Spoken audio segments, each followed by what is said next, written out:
Yeah, so it's an honor to introduce Sultan today. So Sultan Hassan did his PhD in University of West Cape in South Africa.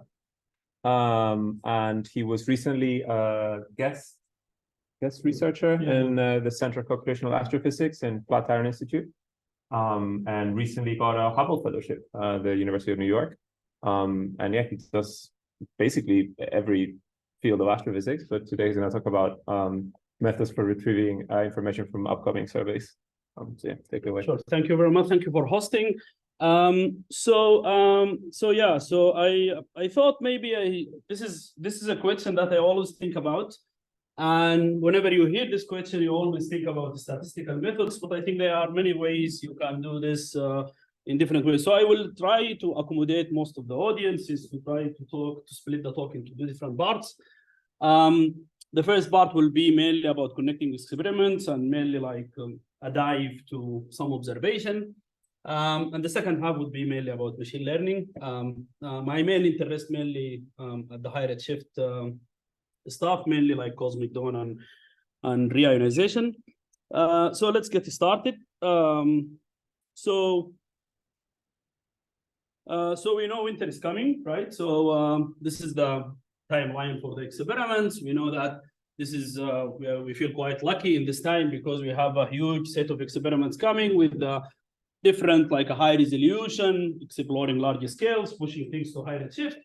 And the question is that usually we think that most of this new generation of telescopes, we cannot really use the traditional methods, and we need to think about ways of how to develop new methods and techniques to extract the maximum information from that, right? So the first one is about connecting experiment. This is a letter I recently wrote. It's mainly about trying to connect two communities, the galaxy formation communities from JWST and the 21 centimeter cosmology from the other radio experiments.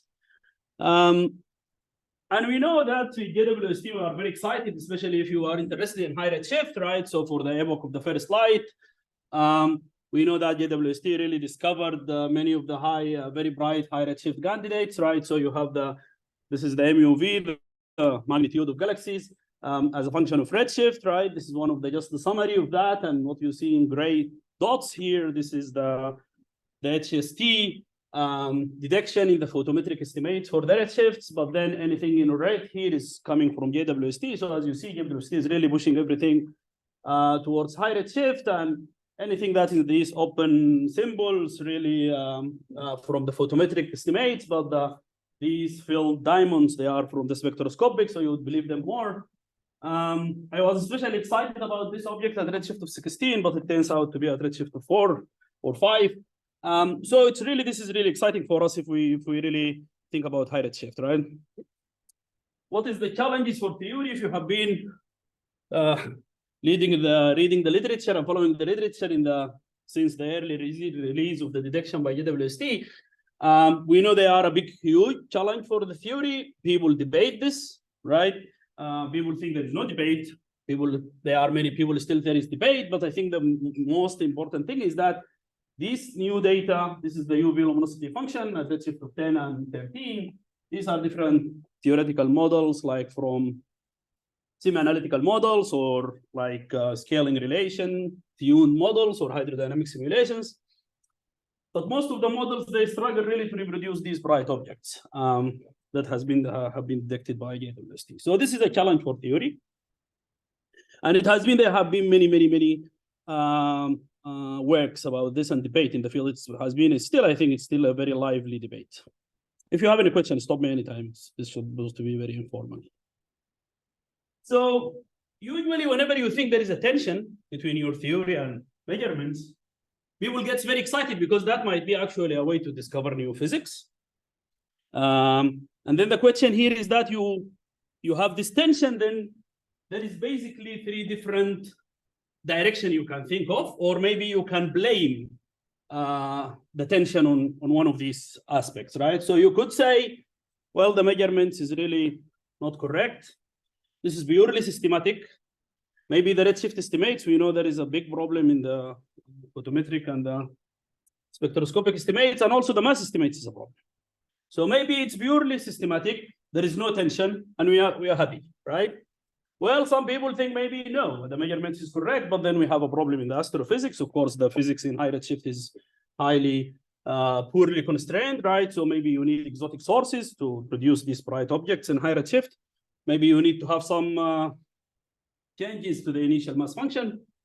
Or maybe the dust, nobody really understands the dust even in low redshift, so the dust maybe in high redshift is a problem. Or maybe someone else would say, well, no, I mean, everything is okay, the measurement is okay, the astrophysics we understand very well, but then maybe the cosmology is the problem. Yeah. This is like the big systematics and like spectral redshift. So the redshift estimates, right? So if you do the technique in the observation is the dropout technique, right? So you see with different filters and whatever, but that's not as accurate as you follow up with the actual spectra. So the easiest way is do it with the photometric estimates, but usually the photometric estimates they are not as accurate as the spectroscopic, and then usually these high redshift candidates they have similar spectra to low redshift candidates. So that's why many of these objects that they have discovered at redshift 16 or so, they found to be like at redshift 5. So by the photometric, you find them 16, but in the spectroscopic, you find them at redshift 5. So yeah. So then maybe someone else say maybe oh, the cosmology is the problem. So then you invoke your favorite dark matter scenario, fuzzy dark matter, whatever you do that, right? So that's the tension, right? So then if you think about it, right, we know that there is the edges detection recent, like 2018 by the edges team for the 21 centimeter global signal. And when I started to hear this debate in the JWST, I remember the same debate, right? I will try to explain what the 21 centimeter signal in a bit, just for those not really familiar. But the basic idea is that I realized to remember the same debate. This is exactly the same debate we had. We had a tension between the theory that the signal was very deep, and people also came with these different things. So you could still say it's purely systematics, and then people have seen there were some wiggles in the calibration for the instruments, and some people say, well, maybe the cosmology, because you need something to make the intergalactic medium cold, much cooler, to have this deep signal. And then you can do that through baryonic to dark matter interaction or maybe magnetic field. This is not exhaustive list. There are many ways to do this. What was very interesting to me in this debate is that the astrophysics was the same. So people use the same astrophysics to try to explain the discrepancy between the detection of JWST with the theory and the discrepancy of the 21 centimeter signal in high redshift with the theory. That was very interesting to me. So you can use any one of these, and always the case that you need to have there is a need for two efficient star formation at high redshift that the models cannot do, and if you can do it, then you can recover the signal. So just to cap quickly, what is the 21 centimeter signal before I talk about what the main idea I have. So this is the history of the universe, right? Big Bang till the end. Right, so there is the dark ages, then we have reionization and so on. So this is the signal. So radio astronomers like to measure this signal relative to the CMB. So if you are in 0 here, it means that so the there is no So the spin temperature there is no it's okay. Oh, thank you very much. Our budget has been cut.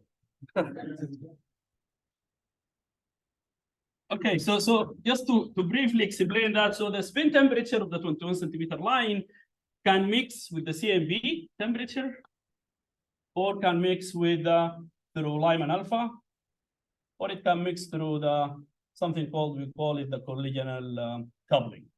So it can mix with any one of these. I think that's merely the kinetic energy of the gas. So it can mix with any one of these. So in the beginning, the spin temperature, we assume that the spin temperature of the 21 centimeter line can only mix with the CMB, and that's the 0 line here, right? Then after that, there is something called the collisional coupling happens, where you see that the spin temperature gets decoupled from the CMB and then coupled to the kinetic energy of the gas. And then you see this signal happening. We don't care about this signal now. But what we care about here is this. This is where I'm trying to combine JWST with the radio experiments. So basically for us, the signal then relaxes again to the 0 point, as you see here. Then how the signal really appears in cosmic dawn. So the first galaxies, they start to emit Lyman alpha photons. And these Lyman alpha photons does the same. So then you have the spin temperature again was coupled to the CMB. And then after that, you basically, when the universe really is full of Lyman alpha photons from the first galaxies that we hope that JWST has already detected, then they decouple the spin temperature from the CMB, and then you couple the spin temperature again to the kinetic energy of the gas, and that's through a process called Lyman alpha coupling. Right? So that's here. And then after that, heating begins and so on. So I'm very interested in this, just the appearance of this signal from here. And the question I'm trying to ask basically is that, can galaxies at high redshift that has been detected by JWST really can emit enough photons to cause a 21 centimeter signal at redshift of 17 as claimed by the edges detection, right? So the edges have claimed to detect the signal at redshift of 17. And we know for that signal to appear or to cause that signal, we need the universe should be full of Lyman alpha photons. And this coming from the first galaxies that we hope that JWST detected, right? So we are asking this question, right? So how do we answer this question? We need to find the framework or like a quantity that is least biased and at the same time really can connect the two experiments together, right? And I think the most least biased quantity we can think about is the rho UV, which is the UV density evolution as a function of redshift. So this is the total luminosity divided by the volume as a function of redshift, right? So what you see here, this is the rho UV as a function of redshift. These faint symbols, these all the HST old results, right? All the bright symbols here, all from JWST. If it's really these filled diamonds, these are coming from the spectroscopic. But these open circles or these open samples really from the photometric estimates. And the uncertainties here, what you see, this is coming from JWST because many of these luminosity functions. So the way you compute the rho UV, right? The way that you compute the rho UV is basically the integral of the luminosity function down to some threshold, right? So we integrate down to some faint limit, and we choose just somehow a conservative limit of minus 18 because this is just basically like the commonly used value for HST. And this uncertainty is basically coming from the faint end because most of these luminosity function at high redshift have been really just measured using one galaxy or two galaxies. So there is a cosmic variance effect and many things, right? What you see here in the red box here, this is if we go just in the simple theory, we ignore anything. And then we ask the question, how much rho UV we need or how much Lyman alpha photons we need in order to cause a signal. That's coming just from the theory. You calculate this theoretically, assuming 21 centimeter symbol models, assuming Bob3 stars. And then you come up with this. So this is the amount of the photons that we require in order to have a signal at this redshift, as claimed by the edges, right? So answering this question, looking at this limit, the answer probably is no, right? It's very hard. I mean, we see that the evolution is very rapid. If you go to this limit, there is upper limits here, the uncertainty is high, but you see that there is a very rapid drop here and or like rapid growth in the rho UV. So maybe it's very hard to reconcile this with that, right? If you extrapolate, it doesn't work. So then how about we go to minus 13? You go much deeper to the faint end, and then we know that in high redshift, you should see more of these faint objects, but we don't have the sensitivity to that. So then if you integrate down to minus 13, you see that all constraints from JWST, JWST, and also the minimum coupling constraints by the 21 centimeter that we need, this is the amount of photon that we need, they all follow a simple linear extrapolation of the data, right? So that's interesting. So we can say yes, right? We can answer the question, yes, if we integrate down to -13, then we could actually combine two different experiments. And then we could, and actually this is very interesting because you could actually use the detection of the 21 centimeter to place constraints on JWST, and then you could actually use JWST to make an independent confirmation to the presence of the 21 centimeter signal. So this is a very interesting way to combine these experiments. Then you can also go further and ask another question, is that can galaxies detected by JWST really provide independent constraints on the radio background excess? So if you work in the 21 centimeter community, we know that they have many works suggest that we don't have only the CMB at high redshift. Maybe we have a radio background excess by some sources. So it could be black holes, it could be other sources. And if you assume there is another addition beside the CMB, if there is a plus addition of radiation background, then that boosts the signal. That boosts your signal up and it boosts your minimum constraints, right? So if you assume there is some excess by black holes following some works, then that by some work suggested that the boost factor would be about 3, and that would boost. So the answer is still for 18, no, because you're going up, so you can never really match this together. But then if you go by a factor of 3, this is accounting for the fact that we have another excess of radiation at that time. Then you basically find the shallower linear relation, not really that steep slope, can really reproduce that.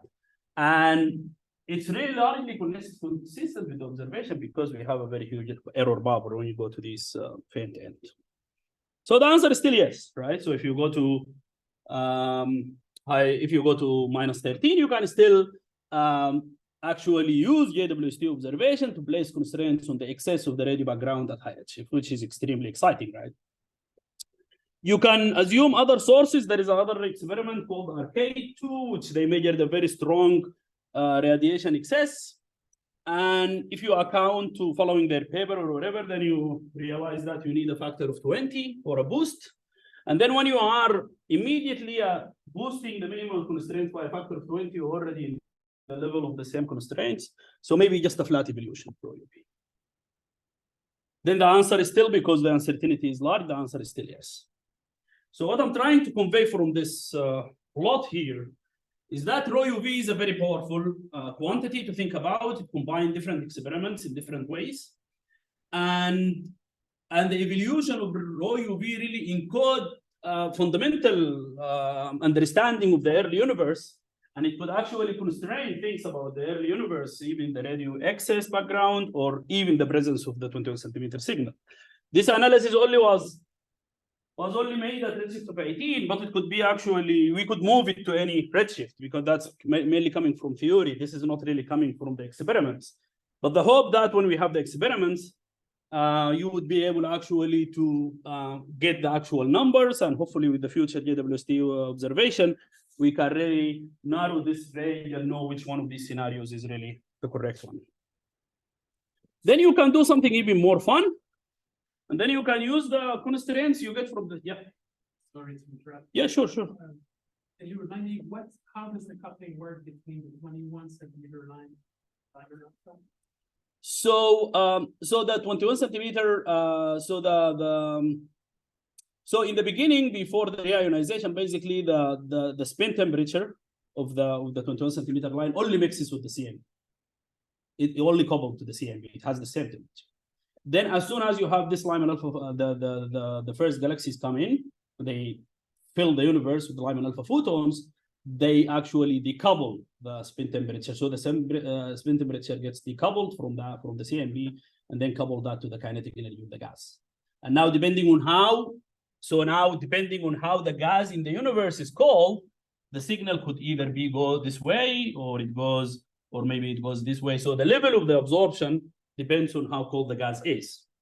And this is only just to start the signal, but then to go up again, so this is, you need Lyman alpha coupling, but then to go up again to have this absorption feature, you need somehow a heating here. And the heating, people think mainly about X-ray heating or something. So you need some sources, existence of some sources in heating. So Yeah. So the purple point from Bowen to 2023, presumably these are JWST data, right? Yeah. Which ones? The one that seems to be an outlier. Yeah, around. This one? Yeah. Yeah. No, the other context. This one? Yeah. This one? This? This one. Yeah. So it seems to be an outlier compared to the other ones. Right. So this is actually coming from spectroscopic estimates by Bowen et al. I can't remember the whole details, but I think he did not include probably most of the galaxies in this redshift, so they combine different works and different spectroscopic surveys. That's why you see there is an upper limit here. And I think this comes here because of the cosmic variance estimates, because what I'm doing is that I'm not taking the actual measurements. What I'm doing is that I take the actual luminosity function that is being measured, and then I integrate that out. So, and that luminosity function is only constrained, maybe you have only like some detection, right? But you don't have enough data to constrain the whole shape, right? But this is the form that they suggest, and then you use that, and then you find this. So where that point lies in the diagram, it's not just the total Z versus spectroscopy. No. This is mainly most likely the uncertainty in the faint end, estimation of the faint end slope, and uncertainty in the cosmic variance because you don't have enough objects at high redshift. Right. Sure. Okay. Then you can do something more fun, which is basically use the estimates we have, which is from the 21 centimeter signal, and then you ask the question, what is the form of the UV luminosity function we need to have enough galaxies to cause the 21 centimeter signal at high redshift? And then the basic idea following the observation, so you can assume a Schechter form, you fix the characteristic magnitude and the faint end slope, so ideally, you shouldn't really do that, but observation, when they go to high redshift, they always do this because it's much easier because there is degeneracy between this, right? So then you take the constraints for the minimum coupling from the black holes and from that experiments, and then you know what is the rho UV is, and then you try to constrain the magnitude, the amplitude of the UV of the Schechter function. And then you come up with predictions, right? And that's very exciting because now you can use actually 21 centimeter measurements when they come online, is to make some predictions and independent confirmation for what the form of the UV luminosity function we need, how many galaxies we need, right? So what you see here, the minimum coupling is the red one. Then this is a boost by a factor of 3. This is a boost by a factor of 20. So what you see here in the solid blue, this is all at redshift of 16. The solid blue is that if you take the measurements of redshift of 12 from the papers, and then you extrapolate that to redshift of 16, this is what you get, but this is mainly extrapolated because we don't have measurement for this. And then what you see, here is that all the luminosity function we have, given the extrapolation, we require much higher number of galaxies as compared to the extrapolation. That we remain to be seen. We don't know whether this is true or not. All of our luminosity function, they are lower than the upper limits by the photometric estimates at redshift of 16. So that's still exciting. The dashed line is coming from the spectroscopic estimates of the observation at redshift of 12. So you would naively expect all the lines should be lower than that, but this is all coming from lower limits, as you say. So this luminosity function might go up. But given our theory, we think that the minimal coupling is still lower than the spectroscopic luminosity function at redshift of 12. So that makes sense. We don't know that there is a huge uncertainty in the faint end, so we cannot really make any conclusion now, but I think it's possible that with the more measurements, the luminosity function at redshift of 12 might go up and then might stop here. But if we stop here, we can say that maybe this radiation excess maybe is too much, but maybe the radiation by black hole is still, as a scenario, still allowed between that. So this is just something fun to do. And hopefully with the future measurements, we can really determine which luminosity function we need at high redshift and which how much amount of photon we need, and we can place some constraints, independent constraints between the two communities. So I think this is a powerful way actually to connect experiments and to extract information from different observations. So this concludes my first part.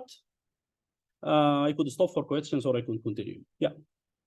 I was wondering about the point you've been making about the low mass integration of contributing the signal. Does this imply that basically like the stellar formation is more efficient in the low mass galaxies than the low mass galaxies or the more Right. Yeah.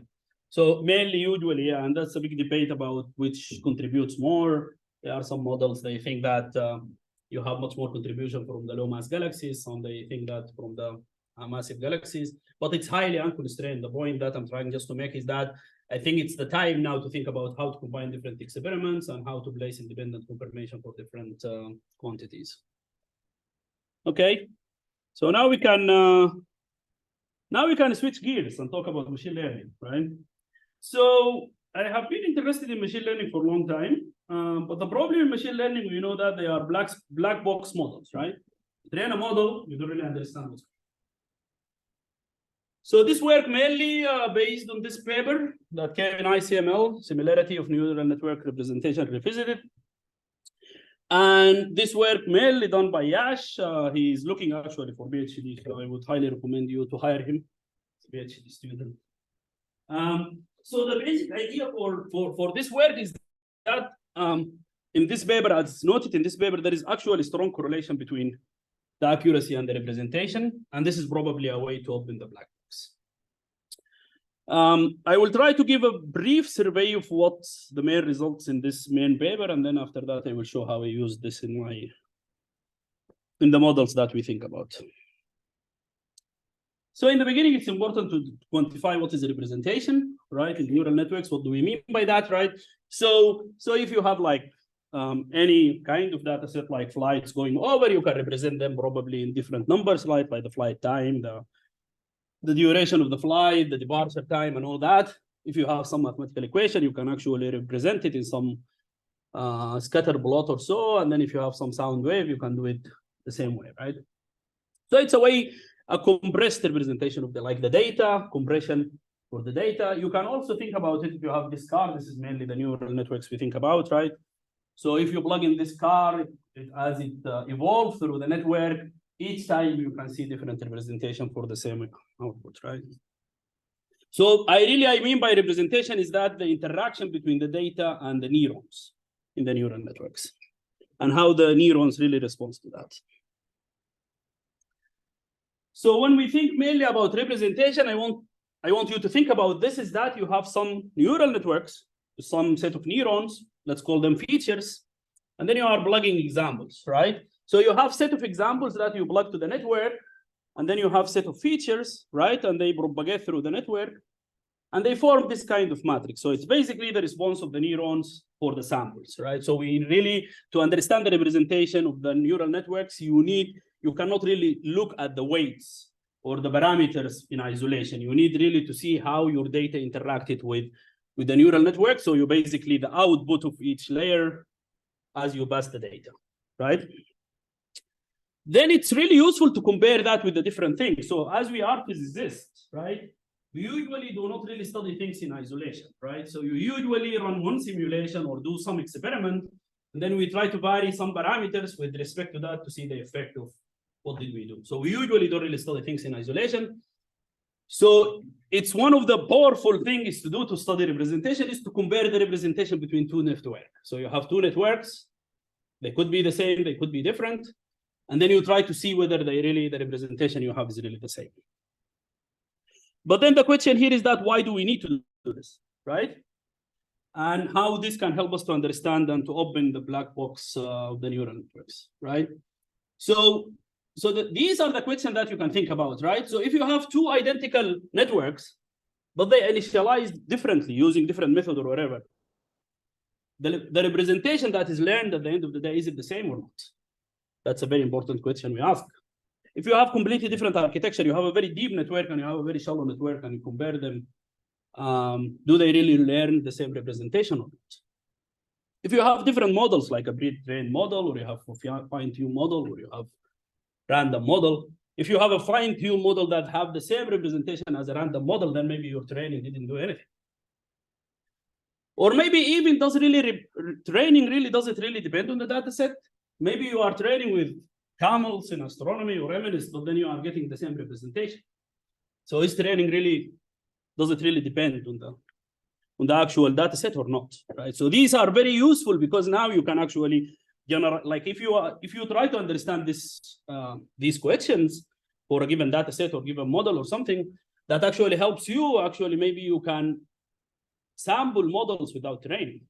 Maybe you can come up with some machine learning models that they don't require training and they give you the same accuracy. So that's a very, very important thing to investigate when you want to do the interpretability of machine learning. So there are many ways to measure the similarity between two networks or the representation of two networks. I think the easiest one is to understand is just the dot products between them. So you take the set of features, you do the dot product between them, you come up with this square matrix, right? And then you basically do the sum and you do the square and the sum and normalize it. So then you have a matrix that gives you a value between 0 and 1. That's the simplest case you can do. They are much more sophisticated way to do this. But for the purpose of this talk, I think that conveys the idea that basically you have to, the most important thing is that the number of examples should be the same, but the features could be different. So the features could be like, because if you have different architectures, you will have different features. And you have now this similarity measure that goes from 0 to 1. And that gives you like how two networks really the same. Now let's look, for example, before we go to what we have done, let's try to answer this question. So this is an example for similarity matrix, right? So what you see here in the y-axis, this is the layers from one network. This is the layer from another network. So these are two CNN, right?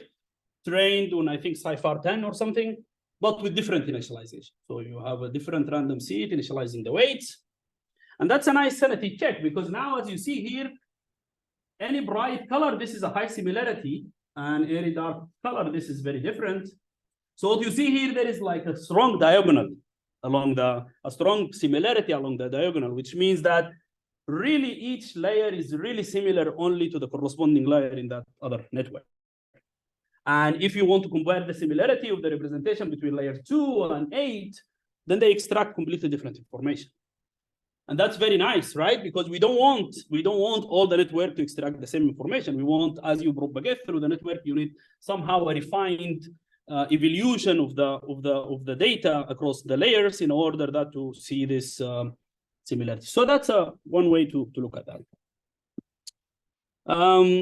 You can ask the question comparing different architectures, right? So you can compare like 18 layer with 10 layer, ResNet with 32 with different architectures, and these all trained on the same task.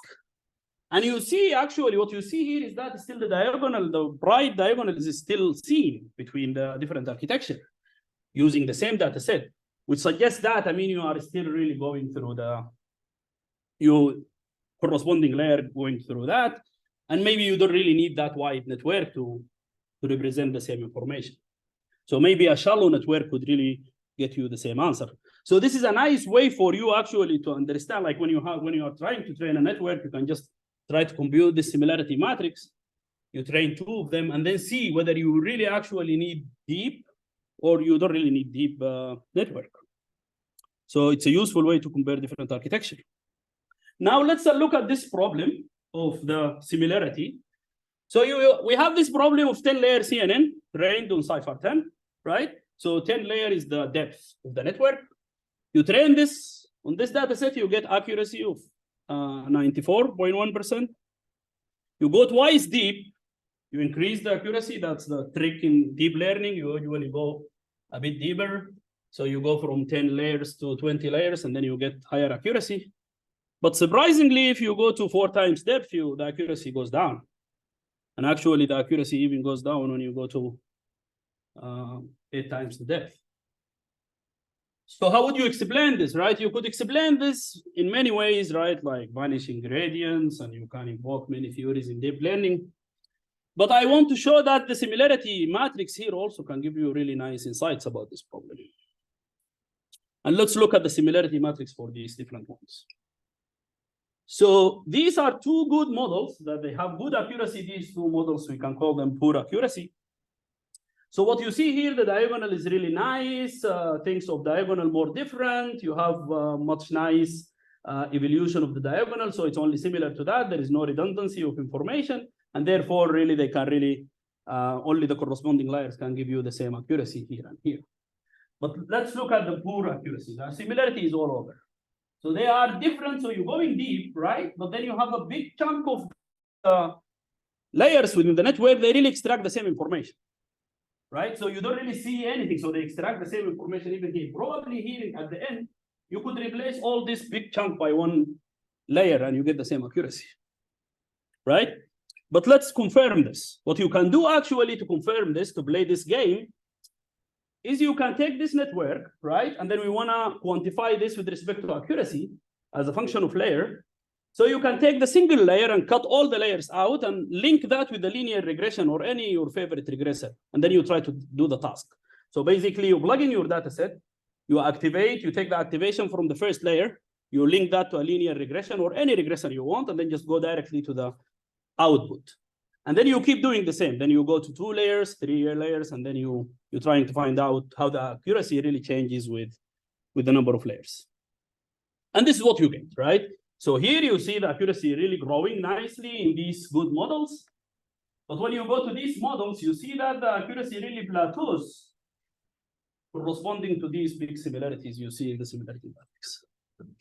So you are not really gaining anything by going to higher number of layers. The accuracy really plateaus. As soon as you have this big similarity between all the off diagonals, the redundancy is huge. The network really extracting the same information. Everything is confused. You have this plateaus in the accuracy even halfway through the network. So when you see this, this is very powerful. This is now you can think about it that this is a way you can train your network and you do the same experiment. And as soon as you see this is a big chunk of the models that a big chunk of the layers extract the same information, then probably you don't need them, right? And I think here for this one, maybe as you see here, there is only one pop of accuracy here, and there is some layer C. So all this big square and this big square maybe can be replaced by a single layer, and then you get the same accuracy. So that's nice. So what we have done, right? So I have been interested in this question, which is, I think it's a very relevant question to us, especially with the upcoming observation. Is usually you have simulation, you try to make them as nice as you can, but anything you get from the telescope will be out of distribution sample. It's extremely hard to make a simulation or to make a model that really give you the same statistical distribution of the observation. That's a hard problem. Even if you count on all the instrumental effects, the temperature and whatever, at some point, your distribution of the sample of the data from your model will be somehow different from what you get from the experiment, because the experiment will be different, whether it's an image or a spectra or something. So then we need always to train models in the simulation, but we need to generalize with the observation. Now, that's hard problem, right?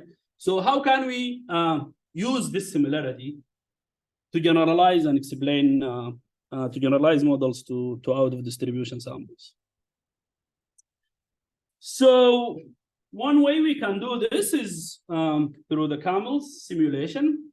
So in the CAMELS simulation, Baku has kindly trained for his paper of the multifield cosmology.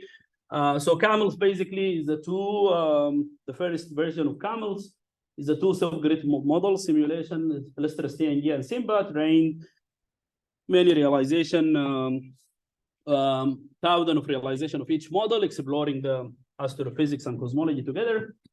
But the basic idea, you have maps for different quantities, and what Baku was doing basically is that taking maps and training just simple CNN to see whether you can recover the cosmological parameters out of that. And he did so. So for any, this is multi-field. If you combine all the field, this is dark matter, this is in total H1, and so on, many quantities here. And then he tries to find out what is the accuracy in the quantities for omega matter and sigma 8 and some astrophysics parameters. But what he did basically is that he actually provided for each one of these you can find it online, all his CNN training and all the trials he tried to to fine tune the parameters 50 times. So we have 50 trials for each one of these tests, and they are publicly available. So I thought, why would I just really retrain my stuff? I can just use that and see whether I can really understand something about this, right? So we can go to the first task, right? We have, this is, if you train CNN on H1 maps, this is a map coming from TNG, this is a map coming from Simba, right? So this CNN cannot really generalize on each. So if you train with Simba, you cannot really test on TNG, you don't really get anything, and the quantity is here quantified. So when I say TNG, it means that I trained on TNG and I'm trying to test on TNG, and as you see, the accuracy is really high. If you train on TNG and you test with Simba, the accuracy is very low, right? So I wanted to know, and then as you see, this is the histogram for these maps. They come in from the same initial conditions. And you see they are very different, right? And the CNN cannot really generalize over that.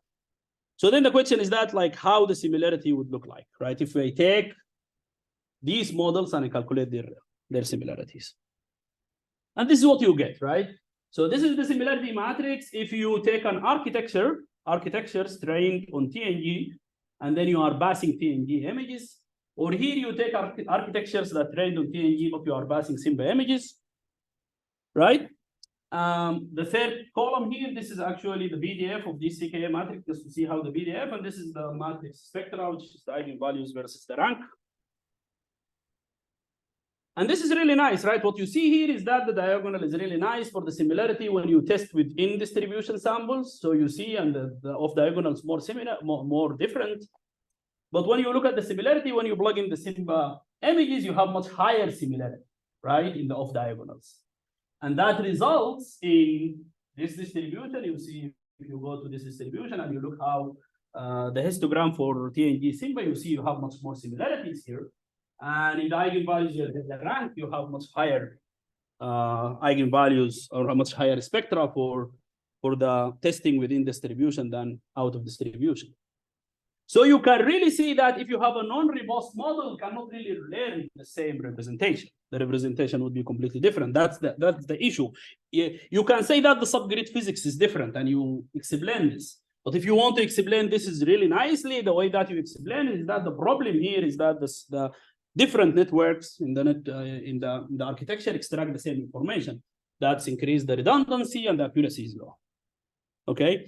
So now how about when you generalize, when you have models that generalize? So now it has been shown in his papers that if you take the total matter in the simulation, which is addition of black holes and stars and gas and all that, and project them in maps.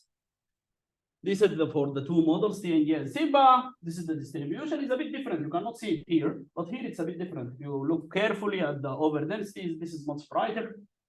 But this is kind of generalized. So now if you train with Simba and you test with Simba, you get high accuracy. If you train with Simba and TNG, you get also high accuracy. So this is a more robust model, can really generalize on out of distribution samples. Now look how the similarity looks like. And this is what you find. You find that the similarity matrix, if you test with Simba or TNG for models trained on Simba, is exactly the same. It's relatively the same. There are a bit differences in the histogram, but they are not really as huge as that one.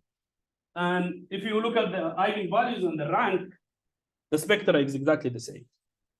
So what I wanted to convey from here is that robust models, if they can generalize out of distribution samples, then they will learn the same distribution, the same representation, right?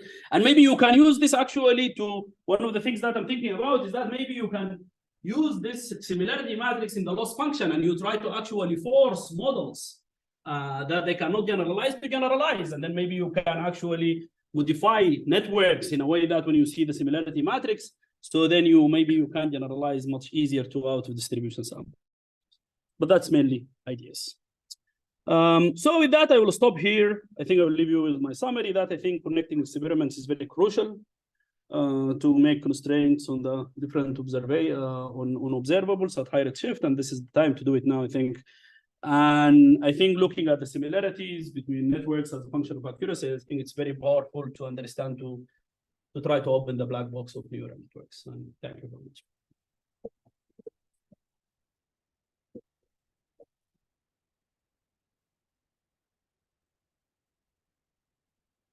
Great, thanks, Sultan. So, do people have any questions for Sultan? I guess personally, I was curious when you talk about in the second part how you can use this to infer generalization. I can see how this tells you you're going to generalize better. Do you have any idea what you would do to your neural network to make it generalize? Yeah, I think the only way you do that is I think you train your network first, right? You test with some in distribution, you test with out of distribution. When you test with out of distribution, you find the accuracy is low. Then what you should do is that you should just construct maybe the similarity matrix. And then instead of changing the prediction of the model, you keep the last layer maybe the same, but then you calculate what the similarity matrix. And then maybe you just put it in the loss function, and then you try to maximize your diagonal and reduce your off diagonal, but slowly in a way that you don't lose the accuracy. And the hope that maybe if you make these two, if you try to make these two similarity matrices the same, then the hope that maybe you get the better accuracy. And can you calculate those quickly enough that you can put them in the Yeah. The challenge with that is this would depend on the number of samples. So here, like your training set could be like, I don't know, like 1,000 or 10,000 images. It would be very hard to do that for this, but maybe like subsample of the data, maybe 16 images or 32 maybe can help you. So, but maybe if they are representative enough to the training side. But this is just an idea I'm thinking about is probably this is a way to go is that you just don't really use touch the last layer, leave it as it is, compute the matrix, the similarity matrix, put it in the loss function, try to maximize the diagonal. So then the similarity is much nicer, especially on the out of distribution samples. And maybe this is a way to do domain shifting and to do that, yeah. Any other questions for Sultan? So my understanding of this was that in this TNG versus TNG case here, Yeah. the bright diagonal that tells you that it's doing a good job, whereas the bright off diagonals tell you that it's not doing it. But in the next example, Yeah. it looks to me like there are bright off diagonals, it's just the same. Yeah. Uh, Right. So for this one, they are exactly the same because in this one, instead of comparing two experiments, like two architecture, you can just use the same architecture 2 times, and then ask the question how within the same network how they correlate between them. That's why you see the diagonal is much strong.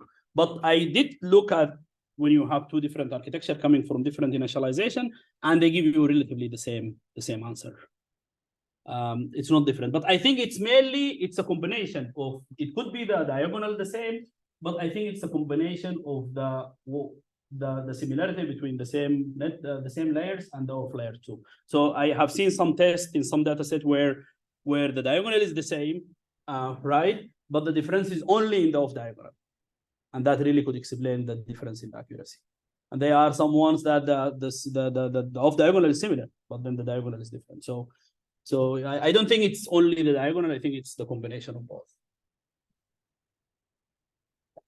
Part of the Yeah, I was just gonna ask, so coming back to this, since we have such strong off diagonals, would that imply that maybe the model architecture is too Yeah. Definitely. If you look at this, there is like kind of a similarity block here. So maybe this is what I told Baku. I told Baku that you probably, because I think when he trained the models, he did not change the number of layers.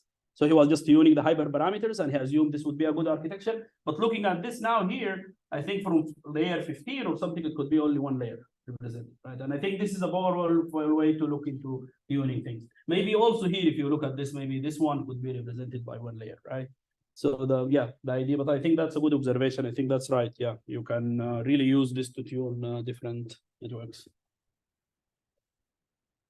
I was also wondering, so these similarity matrices are constructed with an ensemble of examples, right? Right. Is there any way to use this sort of concept to do out of distribution detection on an individual example, or is that? Could you ask this question again? Like if you had an individual example, okay, could you detect that it's out of distribution? Yeah, I mean, this is the way it is. But if the model, so that's right. You can use it as outlier detection or something. But the issue here is that it depends mainly on the accuracy. This is what I tried to convey, right? So if you plug in something and the accuracy is low, you already know that it's out of distribution, right? Most likely. If your network is really scoring a good accuracy in the testing set. But I agree. I mean, you could use it actually for outlier detection if Yeah. Yeah. Going to like real observation, we're not going to be able to of course. tell the accuracy. Might be able to tell instead of distribution. Right, right. Yeah, maybe that's a good way to do it. Yeah. Yeah. All right, no more questions? Happy? Thanks, Sultan, again. Thank you very much.